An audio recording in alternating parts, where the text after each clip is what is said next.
கூட கொஞ்ச நாளைக்கு முன்னால் கடல் கோளில் தான் தோன்றுச்சு அப்படின்னு சொல்லுவாங்க. ஆனால் பொதிகை மலை உலகம் தோன்றும் போதே தோன்றிய மலை என்று சொல்வார்கள். உலகம் தோன்றிய காலத்தே தோன்றிய மலை தான் பொதிகை மலை.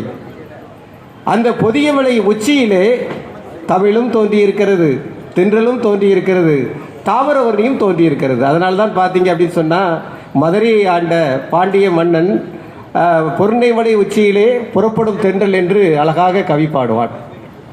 சோழ மன்னனும் விட்டு கொடுக்க மாட்டான். சோழ மன்னனை பார்த்தீங்க அப்படின்னு சொன்னால் அவன் தஞ்சை மாநகரில் இருந்து கொண்டு பொதிகையோடு, அதாவது தென்றலோடு உடன் பிறந்தால் செந்தமிழ் தமிழால் அப்படின்னு சொல்லி அவன் அழகாக ஒரு பாட்டு பாடுவான். ஆக பொருணையையும் பொதிகையையும் விட்டுவிட்டு எந்த ஒரு வரலாறையும் எழுதிவிட முடியாது. அதனால தான் இன்றைக்கி நம்மளுடைய தமிழக முதல்வர் இந்திய வரலாற்றை எழுத வேண்டும் என்று சொன்னால் நாம் எழுத வேண்டிய இடம் எது அப்படின்னு சொன்னால் நம்மளுடைய தமிழ் நிலப்பரப்பில் இருந்து தான் அப்படி சொல்கிறார். தமிழ் நிலப்பரப்பு அப்படிங்கிறதுக்கு உதாரணம் எது அப்படின்னு சொன்னால் நம்மளுடைய பொருணை நாகரிகம்.